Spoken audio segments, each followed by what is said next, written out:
potassium? You probably thought about bananas, and you're probably right, because bananas are potassium superheroes with 420 milligrams per banana. Now, and you're right, but let's go a little deeper, okay? Potassium is a mineral, okay, that our cells, our nerves, and our muscles need in order to function properly. It's also an electrolyte that helps us keep a normal heartbeat. It's also an element in the periodic table with the symbol K, with the atomic number 19. Not to be confused with vitamin K. Okay, potassium is a mineral, whereas vitamin K is a vitamin, and we're going to get to that in a different episode. All right, now if you have high blood pressure, come close, really come close. All right, now just like sodium, that I know that many of us love, potassium also affects our blood pressure, but in a different way.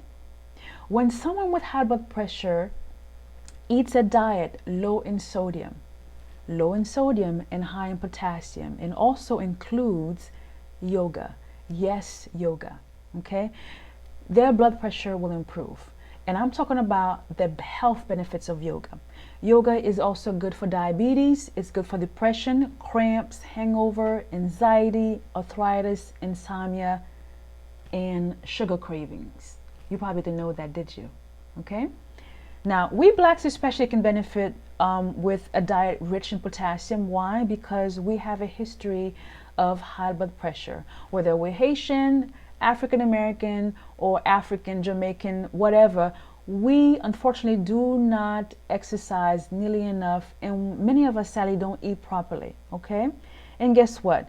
When we add exercising like yoga, jogging, lifting, weightlifting, I should say, with a diet that's low in sodium and high in potassium, our health will improve. I have a teacher friend of mine recently who told me that he lost both his mom and dad to high blood pressure. And guess what? We can change our family tree, and that's exactly what he's doing. So my dear friend, this episode is for you, okay? All right. One of the reasons why I made the choice to use this platform to teach culinary education and nutrition is because I want us to go back to basics. In America, when it comes to food, we want it easy and we want it fast. Fast and processed foods will be the end of us in this country. We are the most obese nation in the world. And if you don't believe me, watch that show on TLC called My 600-Pound Life. Or just look at a typical black church choir. I'm sorry, but I think our faith and our level of self-control are in conflict in the church. But we are so quick to send homosexuals to hell, but we have a hard time controlling how much we eat. And we want God to heal us. I have a problem with that. Anyway, all right, so what are the food sources for potassium? Winter squash, potatoes, oranges, grapefruits, bananas, milk, tomato sauce, which we made in episode 2, tomato juice, yogurt, legume, which is our red bean sauce today, lean protein, and seafood. Now, let me say a couple of things about processed foods. Most food companies will add salt as a preservative, okay, because it is a business and they're not thinking about your health. So if you have high blood pressure, please be mindful of that and read those food labels before you place them in your cart. Maybe I'll do a lesson on that, on how to read a food label. Let me know what you think, okay? Post your comments and questions below on that particular idea. How to read a food label. I think that's a good one. Let's talk about folate. Folate is one of the B vitamins, vitamin B9. There are 8 B vitamins, and I talked about them in episode 1. B9 is needed for the formation of red and white blood cells in the bone marrow. Our red blood cells, what do? They carry oxygen through the body, okay? Red blood cells need to be replaced every 3 months, just like we change the oil in the car are supposed to, okay? What happens is when those older red blood cells are not being replaced by new ones, our organs cannot work properly, which can lead to severe consequences like death. Okay? And simple as that. So remember, faith plus science plus knowledge plus action equals a long, healthy life. The same God who made the sun, the moon, and the stars is the same God who gave knowledge to scientists, to doctors, to nurses, to dietitians, and to great cooks like myself. Okay? He is a healer. But we also have a part to play in us staying healthy, in us staying alive, in us living a long life, okay?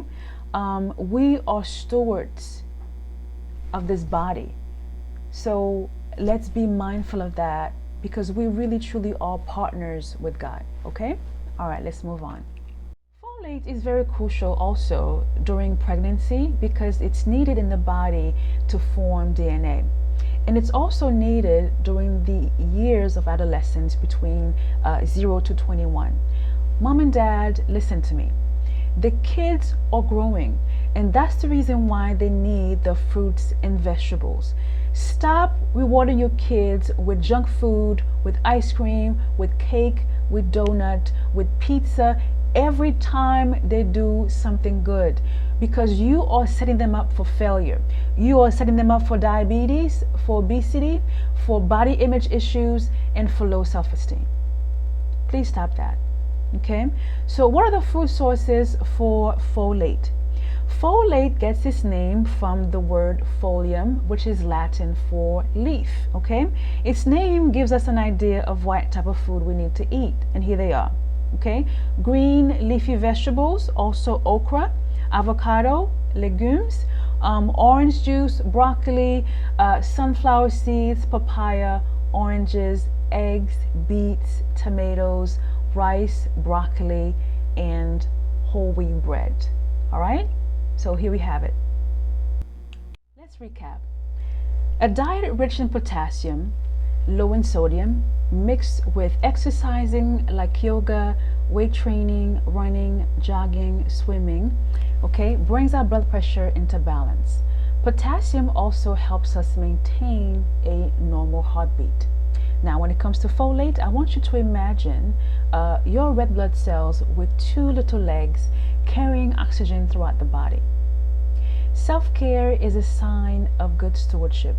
Self-care tells the red blood cells that I'm willing to partner with you and that we are in this together. And let the church say amen. Post your comments and questions below and let me hear from you. Fem Tando.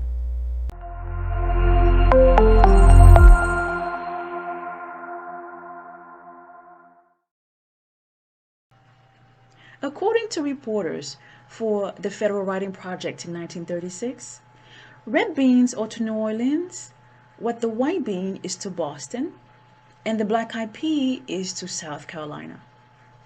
We've been eating beans for a long time. Beans are among the oldest foods known to mankind, dating back to at least 10,000 years. Since we made red bean sauce today, here's a brief history of kidney beans. They're also known as nuggets of goodness.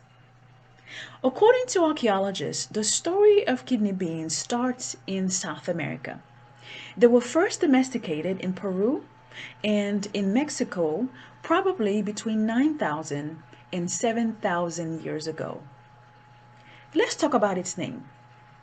Kidney beans were named by the English in the 16th century for their shape. They're shaped just like the human kidney.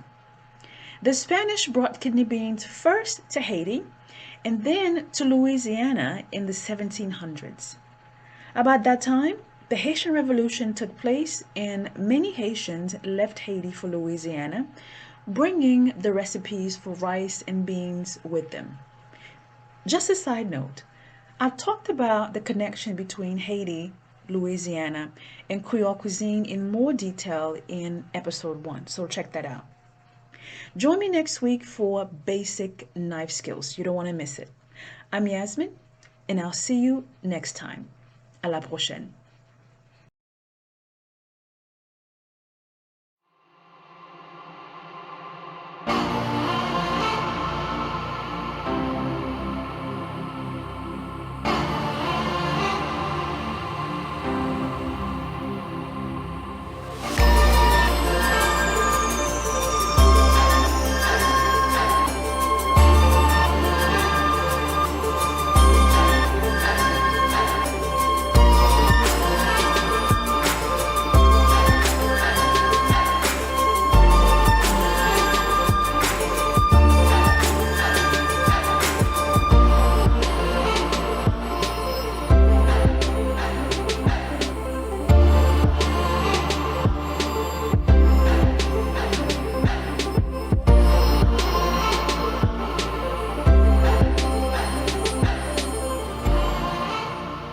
Available at Christian bookstores and online.